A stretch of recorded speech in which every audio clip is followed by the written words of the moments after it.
ಶ್ರೀ ಆದಿನಾಗಬ್ರಹ್ಮ ಮವೇರ್ಕಳ ದೇವಸ್ಥಾನದ ಪುನರ್ ಪ್ರತಿಷ್ಠೆ ಕಾರ್ಯಕ್ರಮ ಮತ್ತು ನೇಮೋತ್ಸವ ಇದು ದಿನಾಂಕ 14ರಿಂದ 17ರ ತನಕ ಬೆಳ್ಳಿಪಾಡಿ ಗ್ರಾಮದ ಕೋರಿ ಎಂಬಲ್ಲಿ ಜರಗಲಿರುವುದು. ಮವೇರ್ಕಳ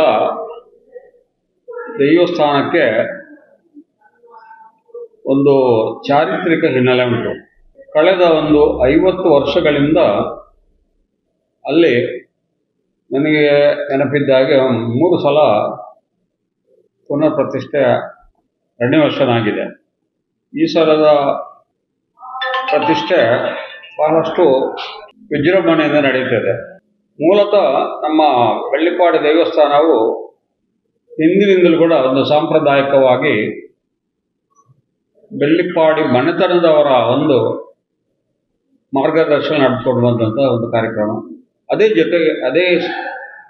ರೀತಿಯಲ್ಲಿ ನಮ್ಮ ಗ್ರಾಮಸ್ಥರು ಮುಖ್ಯಸ್ಥರು ಒಂದು 12 ಮನೆತನ ಅದನ್ನು ಕೂಡ ನಾವು ಒಟ್ಟಿಗೆ ಮುಗಿಯಾರ ಸಮುದಾಯದವರು ಸೇರಿಕೊಂಡು ನಾವು ನಡೆಸ್ಕೊಂಡು ಬರ್ತಾ ಇದ್ದೇವೆ. ಅದು ಆಡಳಿತ ನಮ್ಮ ಕೈಲಿದ್ದರೂ ಕೂಡ ಅದು ಗ್ರಾಮದ ಒಂದು ದೈವವಾಗಿರ್ತದೆ. ಮುಗಿಯಾರ್ಕಳ ಅಂತ ಗ್ರಾಮ ದೈವ. ಬೇರೆ ದೇವಸ್ಥಾನಗಳಿದ್ದಾಗ ಇದು ಕೂಡ ಒಂದು. ಹಾಗಾಗಿ ನಾವೆಲ್ಲ ಬೆಳ್ಳಿಪಾಡಿ ಮನೆತನ ಮೊದಲಾಗಿ ಸೇರಿಕೊಂಡು ಮತ್ತು ನಾವು ಗ್ರಾಮಸ್ಥರು ಸೇರಿಕೊಂಡು ನಮ್ಮ ಮುಗಿಯಾರ ಸಮುದಾಯ ಸೇರಿಕೊಂಡು ಎಲ್ಲ ಸಮುದಾಯದ ಜೊತೆ ನಾವು ಕರ್ಕೊಂಡು ಮಾಡುವಂಥ ಕಾರ್ಯಕ್ರಮ. ರಮಣತ್ರಯಗಳು ಮಾನ್ಯ ಮಾಜಿ ಸಚಿವರು ಅದಲ್ಲದೆ ಅವರು ಬೆಳ್ಳಿಪಾಡಿ ಮನೆತನ ಈಗಿನ ಒಂದು ಹಿರಿಯರಾಗಿರೋದು ಅವರನ್ನು ನಾವು ಗೌರವಾಧ್ಯಕ್ಷ ಮಾಡಿದ್ದೇವೆ.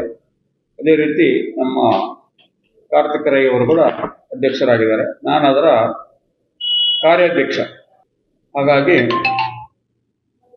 ಈ ನೇಮೋತ್ಸವ ಸಾಂಪ್ರದಾಯಿಕವಾಗಿ ವಿಧಾನಗಳ ಜೊತೆ ನಡೆಯಲಿಕ್ಕಿದೆ. ಸುದ್ದಿ ಚಾನಲ್, ಕ್ಷಣ ಕ್ಷಣದ ಸುದ್ದಿಗಾಗಿ. That's my gadget. Let's go have some fun then.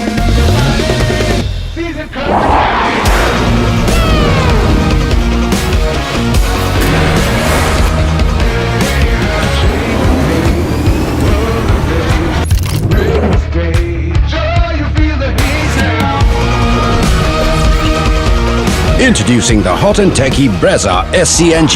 Cool new SCNG tech for a cool new generation.